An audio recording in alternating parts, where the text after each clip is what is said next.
जय हिंद to all of you. कैसे हैं सभी लोग? आई होप सभी लोग बढ़िया होंगे, स्वस्थ होंगे, मस्त होंगे, अपनी पढ़ाई में भी व्यस्त होंगे। आ देखो, इस वीडियो में हम लोग कोई बस चर्चा करेंगे कि जैम जो है हमारा आईसीजी कोस्ट गार्ड का, आईसीजी मतलब इंडियन कोस्ट गार्ड का एग्जाम का फॉर्म अभी फिलिंग चल रहा था, और नेक्स्ट मंथ उसका एग्जाम, नेक्स्ट मंथ नहीं, दिसंबर मंथ में उसका एग्जाम जहाँ तक शेड्यूल हो जाएगा। एंड उसके बारे में कुछ चीजें हम काफी लोग हमसे पूछ रहे थे, कहा भी हमसे कि भाई बता दो कैसे क्या करना है, तो हमने कहा एक छोटे से वीडियो में उसको पूरा समराइज कर देते हैं। और उसका हमने नोटिफिकेशन डाउनलोड नहीं किया है ड्यू टू सम रीजन, और अभी हम इंटरनेट कनेक्टिविटी से भी बहुत दूर है, तो अभी कर भी नहीं सकते हैं, और वीडियो बनाना जरूरी था, तो हम चीजें बता देते हैं। देखो, आईसीजी में क्या होता है, दो दो सेक्शन होते हैं, एक होता है जीडी, एक होता है डीबी। जीडी में क्या होता है, 60 + 50 ये सीन रहता है। अभी बताएंगे पूरा पूरा, ये मार्क्स का ब्रेकडाउन है। 110 मार्क्स का होता है, और हर एक नो निगेटिव मार्किंग होती है। निगेटिव मार्किंग कुछ भी नहीं होती है इसमें। सेम सीन इसमें भी है। इसमें क्या है, आपकी लेट मी करेक्ट, ओके, ठीक है। डीवी में इतना इतना होता है, ओके ओके, 50 मार्क्स का होता है। हाँ ठीक है, हम 60 लिखने वाले थे, इसलिए हमने एक बार हमने कहा ये चेक कर लेते हैं। ओके, 50 मार्क्स का होता है ये। और ये 60, ये 50 तो ये डीवी वाले पूरे होते हैं, पर ये 60 में अलग ब्रेकडाउन हो जाता है। ये 60 में क्या क्या होता है देखो, मैथ होती है 20 की, और तो पहले हम डीवी वाला बता देते हैं। तो डीवी में 3 पार्ट आते हैं, 3 से 4 पार्ट आते हैं। एक इंग्लिश होती है, इंग्लिश इंग्लिश का पार्ट, इंग्लिश की क्वेश्चन हम लोगों के जो नंबर ऑफ क्वेश्चन, और यहाँ पे नंबर ऑफ नंबर कितने मिलने वाले, मार्क्स कितने मिलने वाले हैं, वो होते 15। देन आता हम लोगों की मैथ्स। मैथ्स कितने मार्क्स की होने वाली, ये मैथ्स अर्थमेटिक वाली मैथ्स है, ओके। ये अर्थमेटिक वाली मैथ है, और इस मैथ के क्वेश्चन आने वाले हैं 20, या फिर 20 मार्क्स होने वाले हैं। रीजनिंग भी आती है। रीजनिंग हम लोगों की आएगी 10 मार्क्स की। जीके भी आएगी इसमें 5 मार्क्स की। कह रहे होगे सब कुछ आता है क्या? हमने यहाँ सब कुछ आता। जनरल साइंस भी आती है ना, वो भी आती है हम लोगों की 10 मार्क्स की। तो ऐड करो जरा, 20, 30, 40, 60 मार्क्स बन गए ना। 60 मार्क्स का होता है, 60 मार्क का होता है, ठीक है। हमें पहले ही सही याद। और ये इन वाले 50 में क्या होता है, देखो ये 60 सेम ही होंगे, ओके। इन 50 में क्या होता है, 25 की हो जाती है हमारी मैथ, ये मैथ एडवांस वाली है, ओके। और 25 फिजिक्स हो जाती है, no chemistry, okay. I hope breakdown आप समझ गए होंगे कि मार्क्स कहाँ कहाँ कितने कितने कैसे कैसे मिलते हैं। जी, अभी तो कोई दिक्कत नहीं आई होगी। ये डीवी वाला होता है एक तरीके की नॉन टेक्नीशियन, और ये होता है टेक्नीशियन वाला। इसमें थोड़ी सी सैलरी कम होती है, इसमें थोड़ी सैलरी ज्यादा होती है ना, वो भी हम अभी आगे बता देंगे। ये जितना भी होगा, ये सब क्लास 10th के बेसिस पे होगा, ये टीवी वाला सेशन। जीडी वाले में क्लास 12th के ऊपर आ जाता है, ओके। आपका एग्जाम जो होगा, वो एग्जाम होने के बाद अराउंड, मान लो दिसंबर मंथ में होता है, तो म- जैन में आपका रिजल्ट आ जाएगा। रिजल्ट आने के बाद, रिजल्ट आने के बाद आपको फेज 2 के लिए, फेज 2 के लिए एडमिट कार्ड आ जाएंगे आपके, और उसमें मार्क्स नहीं बताए जाएंगे। उसमें क्या होगा, आपको बस इतना बताया जाएगा, क्वालिफाइड फॉर फेज 2। फिर फेज 2 होगा, फेज 2 में रनिंग होगी, आपके पुशअप होंगे, है ना। रनिंग होगी, स्क्वाट होंगे, पुशअप होंगे। रनिंग कितनी होगी देखो, 1.6 km आपको करना होगा इन अराउंड 7 मिनट में, वही एयरफोर्स वाला सीन, ओके। और जो आपके स्क्वाट्स होंगे, वो होंगे आपके 20, जिसे हम लोग हिंदी में उठक बैठक भी बोलते हैं। और पुशअप जो होंगे, वो 10 होंगे, ओके। पुशअप्स आपके 10 होंगे। पूरा एयर फोर्स वाला ही सीन है, पीएफटी से भी बोलते हैं हम लोग, फिजिकल फिटनेस टेस्ट, ओके। आप अगर इसमें पास नहीं हुए, तो आपको यहीं से आपकी बैक टिकट हो जाएगी। अगर इसमें पास हो गए, तो फिर आपको आना पड़ेगा फेज 3 में। और यहाँ पर होगा डॉक्यूमेंटेशन। भाई डॉक्यूमेंट बहुत अच्छे चेक करते हैं एयरफोर्स वाले, सॉरी आईसीजी वाले, कोस्ट गार्ड वाले। डॉक्यूमेंट चेक होंगे और आपको ज्वाइनिंग लेटर मिल जाएगा बस। और यहीं पर एक छोटा सा मेडिकल भी वो लोग करा लेते हैं। ठीक है, इतनी तो बेसिक चीजें थी जो सभी को आई थिंक पता भी होंगी। बट जो इम्पोर्टेंट चीज है वो है तैयारी कहाँ से करें, है ना? क्योंकि ये तो सबको पता है, नोटिफिकेशन में सबको लिखा होगा। अगर नहीं भी लिखा होगा कोई बात नहीं, लिखा तो होता ही वैसे, कहाँ बताएंगे, नोटिफिकेशन पढ़कर ही बताएंगे ना। ओके, तो जो तैयारी करने के लिए जो भी एयर फोर्स वाली तैयारी कर रहे थे, वाई ग्रुप वाले, उनके लिए बता देते हैं। अच्छा, टाइमिंग वाला हमने नहीं बताया कि कितना टाइम इनमें मिलेगा आपको। इसमें टाइम जो आपका 60 मार्क वाला है, या मतलब इसमें कहाँ गया ये, हाँ ये वाला, इसमें टाइमिंग आपको मिलेगी 45 मिनट्स। ओके, और इन 50 मार्क्स के लिए, ये एक्स्ट्रा में 50 मार्क्स हैं, उसके लिए आपको मिलेगा 30 मिनट्स। आप सोच लो, टाइमिंग कम है पर निगेटिव मार्किंग भी नहीं है किसी भी सेक्शन में, जीडी डीवी दोनों में निगेटिव मार्किंग नहीं है। फायदा है यार, कोई दिक्कत नहीं। एयर फोर्स का वाई ग्रुप वाला करा तो डीवी आराम से निकाल लेगा, बस थोड़ा सा लेवल अप होता है। तो उसके लिए आप क्या करो, लेवल अप को प्रिपेयर करने के लिए मॉक टेस्ट लगाओ, जितने ज्यादा लगा पाओ भाई, जितने ज्यादा। मॉक टेस्ट लगाओ नहीं सिर्फ उनका, उनका एक अच्छा सा एनालिसिस भी करो। एनालिसिस करोगे तो अपने आप पता चलेंगी गलतियां, और गलतियां पता चलेंगी उनको सुधारोगे अपने आप, एक दिन अपनी गलतियों में सुधर के अच्छा ही बनोगे, और पेपर में गलतियां कम होगी, समझे? क्योंकि टाइमिंग का इशू वही रिजॉल्व कर सकता है जिसने पेपर पहले दे रखा होगा। हम कहते हैं पेपर से पहले पेपर दे रखे हो, मतलब मॉक टेस्ट लगा रखे हो, बेबी सर पेपर भी उसमें मिल जाएंगे, वो भी आप लगा सकते हो। और लगाना कहाँ है, एक ही चीज जगह है हम लोगों के पास है, वो है टेक्स्ट बुक। आप कर सकते हो, है ना? अगर टेक्स्ट बुक पे किसी को कोई दिक्कत आ रही हो तो हमें एक बार मैसेज कर देना, टेली पर या फिर कहीं पर भी।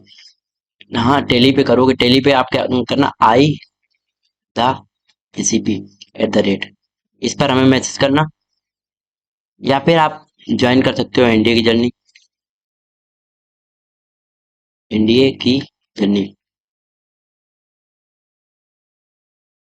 डालोगे अपने आप ग्रुप आ जाएगा, आप उसको ज्वाइन कर सकते हो, और उसमें आप जैसे हमें कुछ भी क्वेरी डालोगे हम उसको रिजॉल्व कर सकते हैं। ओके, वो कर देंगे। टेक्स्ट बुक लगाने के बाद आप अपना स्कोर हमें सेंड करिए, क्या दिक्कत आ रही क्या नहीं आ रही, वो सबको हम सब पर हम लोग बात कर सकते हैं। ओके, अब सभी लोग मन में तो एक चीज ला रहे होंगे कि भाई बता रहे हो तो क्या तुमने दिया पेपर, हमने, हाँ हमने पेपर एक बार दिया है सर, और इसी बार दिया था मार्च वाले अटेम्प्ट में, और हमारा फेज 2 में क्लियर हो गया था, मतलब फेज 2 के लिए हम क्वालिफाइड हैं। But I never appear for the further process because of my personal reasons. और ये पेपर हमने just because of personal reason ही दिया था। Okay, I am not interested in any type of coast guard, और है ना, हमें इनको ज्वाइन नहीं करना ना। तो हो गया इतना। वाई ग्रुप वालों का तो देखो यार, डीबी वालों का सिंपल है।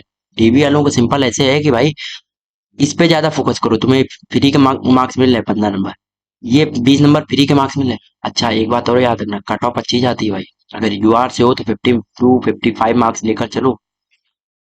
हाँ, निगेटिव मार्किंग है नहीं, अटेम्प्ट पूरे करने, याद रखना। अभी भी कह रहे अटेम्प्ट पूरे करना। तो 2 महीने है, लग कर 1-1.5 महीने तो हैं, लग कर तैयारी कर लो, जितने ज्यादा पेपर दे पाओ, जितने ज्यादा पेपर दे पाओ, उनको एनालिसिस कर लो, क्या कैसे कहाँ क्या गलती हो रही है, उसको हम सुधार करेंगे। ओके, इतने से कम नहीं कोई उम्मीद है भाई, समझे? कट ऑफ बहुत वैकेंसी कम होती है। जब मार्च वाले में तो शायद वैकेंसी कितनी थी, 225 वैकेंसी थी जीडी के लिए, और 88 वैकेंसी थी डीवी के लिए, ये जीडी वालों के लिए थी, समझे? और हमने जीडी ही दिया, हमारा जीडी ही किया था। जनरल ड्यूटी इसे बोलते हैं, इसे बोलते हैं जनरल ड्यूटी, और इसे बोलते हैं डोमेस्टिक ब्रांच।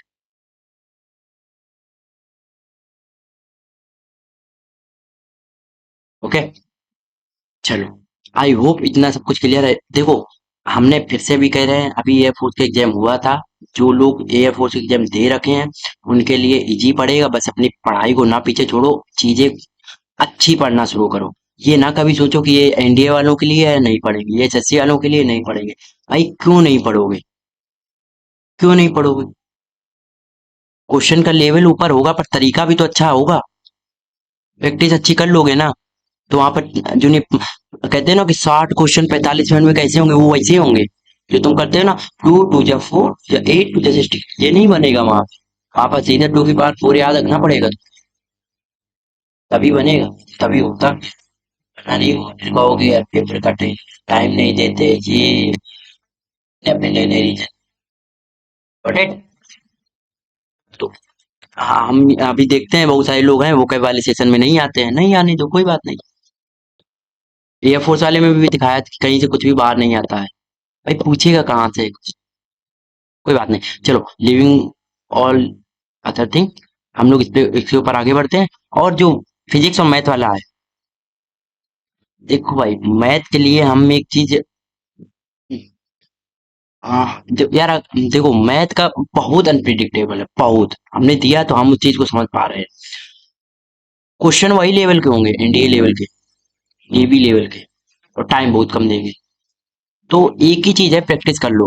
वो क्या प्रैक्टिस हम कर लें, हमें ये समझ नहीं आ रहा था। वो एक प्रीवियस पेपर प्रैक्टिस कर लो भाई, बात बन जाएगी। एयर फोर्स वाले वो लल्लू क्वेश्चन नहीं आएंगे, और एयर फोर्स में भी अच्छे क्वेश्चन आते हैं, वो करके कम आते हैं, इसलिए वो इसीलिए कट ऑफ भी कम जाती है, काहे कि हर एक से बात नहीं बनती है।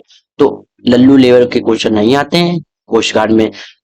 जीडी सेक्शन में अच्छे क्वेश्चन आते हैं, उनको करने की कोशिश करो और उनको प्रैक्टिस करो जितना ज्यादा कर पाओ। अगर आपके पास एनसीईआरटी है, आपके पास R D Sharma, R S Agarwal है, तो उनको लगाओ, पर ये अंधी चुप्पी ना लगाओ। जो टेस्ट में पूछ रहे हैं उसी चैप्टर का रिवीजन करो। ओके, कि हम आज मैट्रिक्स पढ़ेंगे, चलो भाई मैट्रिक्स हम पढ़ के दिखाते हैं आज, ऐसे नहीं पढ़ना होता। टेस्ट लगाओ, कौन सा सेशन आया, अच्छा इस चैप्टर से आया, हमको नहीं आता, हमने क्वेश्चन नहीं बना पाया, तो हम इस क्वेश्चन इस टेस्ट इस चैप्टर को हम कंप्लीट करेंगे और फिर नेक्स्ट टेस्ट की तरफ मूव करेंगे, समझे? ऐसे बात बनती है। सेम चीज प्रैक्टिस फिजिक्स के लिए है, सिर्फ फिजिक्स में भी यही बात है कि जितनी ज्यादा प्रैक्टिस करोगे उतनी ज्यादा बात बनेगी। इसमें भी कुछ कुछ चैप्टर हैं जो फिक्स है, ये इलेक्ट्रोस्टैटिक है, 11th से ज्यादा नहीं पूछता है, 12th से ज्यादा पूछता है। ओके, 11th से ज्यादा नहीं पूछेगा, 12th से ही पूछेगा। क्लास 12th का ही मैथ फिजिक्स का सिलेबस रहेगा, इसमें याद रखना। मिनिमम मार्किंग भी होती है कुछ, वो जैसे कि अब ये चीजें तो पता होंगी आई थिंक, फिर भी बता देगा, रहने दो। मिनिमम मार्किंग जैसे हम बता देते हैं कि आपको इधर बता देते हैं। ओके, इधर क्या होता है, 30 मार्क्स मिनिमम किसमें, सेक्शन ए में लाना चाहिए।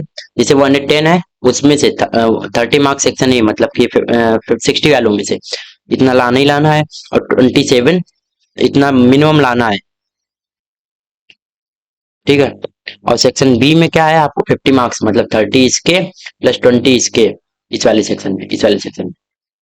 ये सेक्शन ए का मतलब डीवी वाला है, और ये जीडी वाला। मिनिमम मिनिमम मार्क्स जिसे सेक्शनल कट ऑफ इसे कह सकते हो, सेक्शनल कट ऑफ। ये 30 मार्क्स आपकी डीवी वाले सेक्शन में, 20 मार्क्स ये फिजिक्स और मैथ को मिलाकर आने चाहिए, वरना आप कट ऑफ नहीं बनेगी। अच्छा, जीडी वाले की भी कट ऑफ बता देते हैं। तो जीडी वाली की कट ऑफ के आप अंदाज रखिए 85 से 90 मार्क्स मिनिमम भाई, क्योंकि एक बार शायद 88 गई थी, 88 या 87 शायद, जितना हमें याद है, शायद 81 भी रही हो, 88 शायद हमें याद है गई थी। तो 85 से 90 के बीच में आराम से कट ऑफ जाते हैं। और नॉर्मली है भाई, कट ऑफ क्या जा रही, कोई अच्छी ज्यादा थोड़ी ना जा रही है।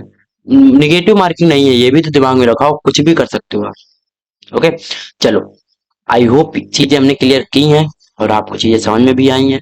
हमने अगर आपके 15 मिनट लिए हैं तो काम के 15 मिनट हैं। और कोई भी दिक्कत आ रही तो नीचे एक बार कमेंट ड्रॉप करो। वीडियो अच्छा लगा हो तो वीडियो को शेयर भी कर दो यार, बहुत सारे लोग होंगे जिन्हें पता नहीं होगा कोस्ट गार्ड के बारे में, तो कोस्ट गार्ड के बारे में उन्हें भी पता चलेगा, और कैसे तैयारी कहाँ से करनी वो भी हमने बताई है। और भी कोई दिक्कत आती तो आप हमें नीचे कमेंट करिए या फिर हमें टेलीग्राम पे एक बार पिन करिए। ओके, थैंक यू, मिलते हैं, बाय बाय।